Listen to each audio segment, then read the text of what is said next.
So a question came in on Reddit about creating a program change incrementer. And I wrote out a brief explanation of how you would do that using a sample and hold. And then I said I'd come back and talk about how to create a decrementer. And instead I just ended up creating a patch. And I'll explain how it works. But the basic idea of the patch is that if you tap, we can see the programs on my H9 over here. If you tap, the PC, the program change will go up, and if you hold, it'll go down.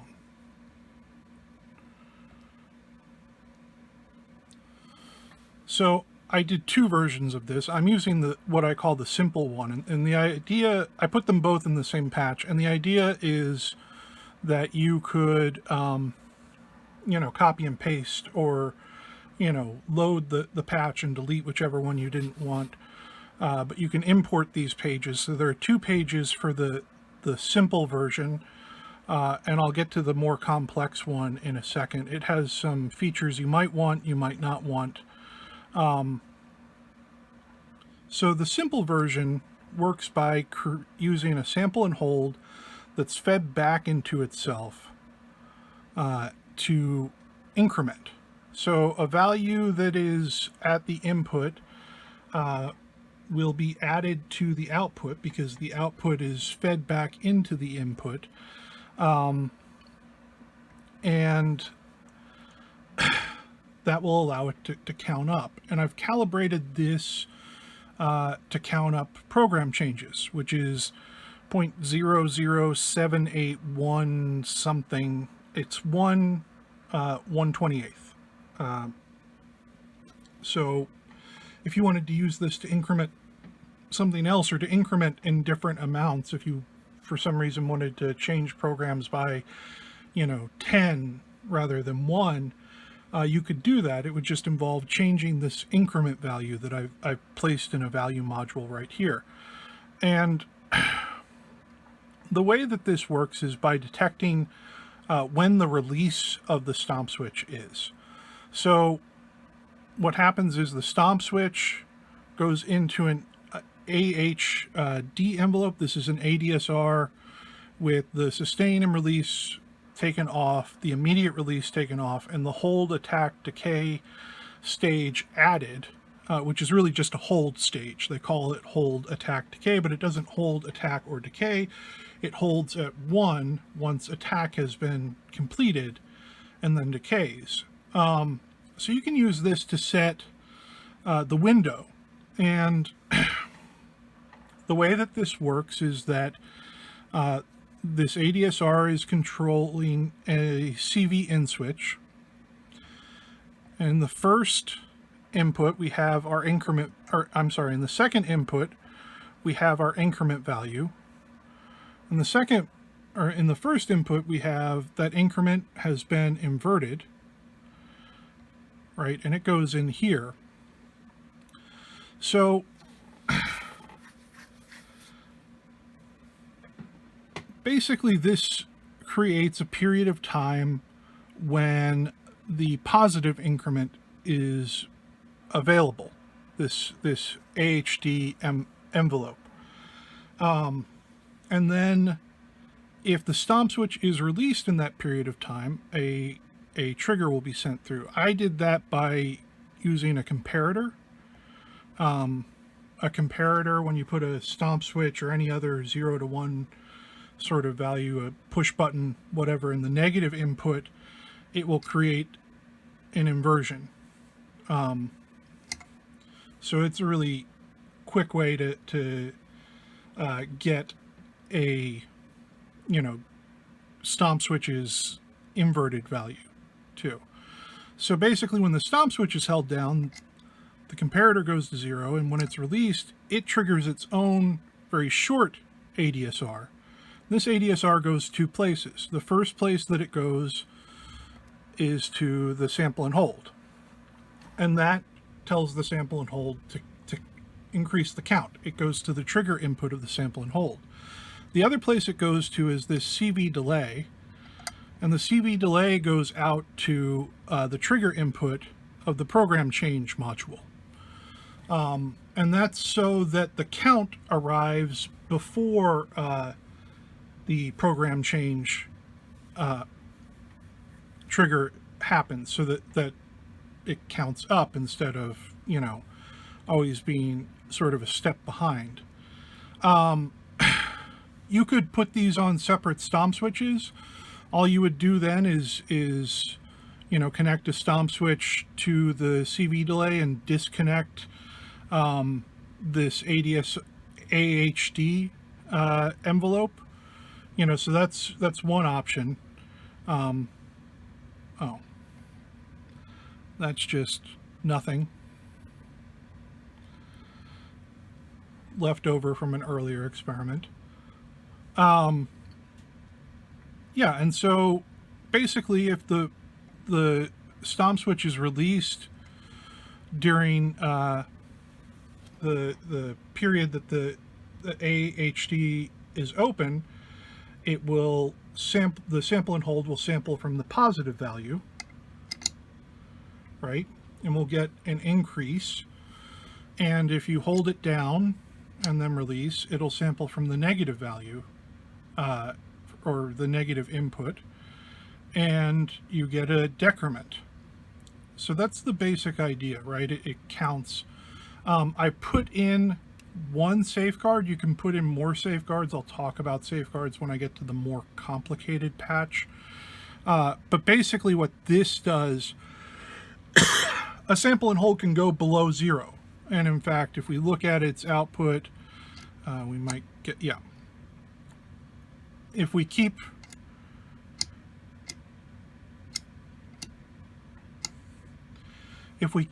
going below 0, then it would have to continue to increment up and up and up to get back to 0 so it could start counting up again.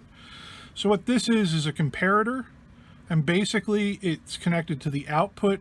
It's in the default condition of a comparator. It's connected to the positive output of the comparator is connected to the sample and hold output. The positive input is like so. And basically, under normal circumstances, if this is at 0, this will be positive. If it's anything above 0, it'll be positive. So, right, the output of our sample and hold is above 0, it's positive. If it drops below 0, then the sample and hold, or then the comparator will go low. And that breaks this feedback loop from the output of the sample and hold back to its input, so that it won't keep counting downward below 0. So we have it at a negative number now, but it won't keep going down and down and down, because again, then you'd have to count up and up and up. So that's the first version of this, which is the simpler one. You can apply it to anything. It's set up for PCs right now. I'm going to change the channel of the program change just so I can use the other version of this. But this is where the PC module is. This is where the increment value is, right? You can set those to do other things. And the destination could be something other than a program change, too. You could increment whatever you wanted. Okay, I had to sort out some MIDI issues with the H9, so there's a cut here. This is the more complicated version of the PC incrementer, the program change incrementer. And again, as you see, I've labeled the pages, so if you're copying and pasting these to another patch, count 1 through 3 is the more complicated version, and then count simple 1 and 2 is the less complicated version of this PC counter, program change counter. And it's really the same basic idea. There are just a few more ways of controlling the program change counter. So there's a low value and a high value if you wanted to set a range to cycle between. And there's also a reset switch. So well, let me change the channel, or change the patch. So if you get to some point and you want to reset to 0, you just press that twice. Also, if you set a low range that is different from 0, it'll go to that patch. And then count from there.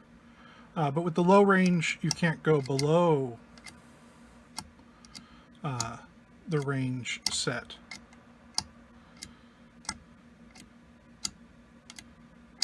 So it's just sticking on program change 16 because that's what the low range defined as the lowest possible patch.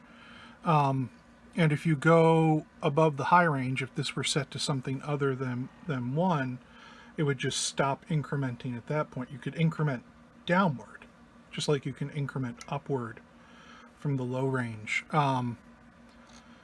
But you can't exceed those ranges. And the way that this is done is the sample and hold goes to 2 comparators. One is connected to the high range, the other is connected to the low range, and these go through multipliers down here which connect the increments to their destinations. So when the high range is exceeded, then because the sample and hold's output goes to the negative input, this comparator will go low, and the increment value will just be 0 because the multiplier will go to 0 that corresponds to that comparator. And the same with the low range. When the sample and hold's output drops below that, this works a lot like the other sample and hold in the simpler version that keeps things from going below 0, and when the low range is set to 0, it works in exactly the same way. It also will go to the incrementer. And these are also connected to some other, to some other multipliers. This one is to keep the in switch from being sent to the sample and hold when you press the reset. There's an output there. It also keeps it from, again, dropping below 0. So there's a redundancy built in there. And then the other thing is that the push button for the reset goes to another comparator to invert things, like the comparator that's used to determine whether or not we have a hold or a tap.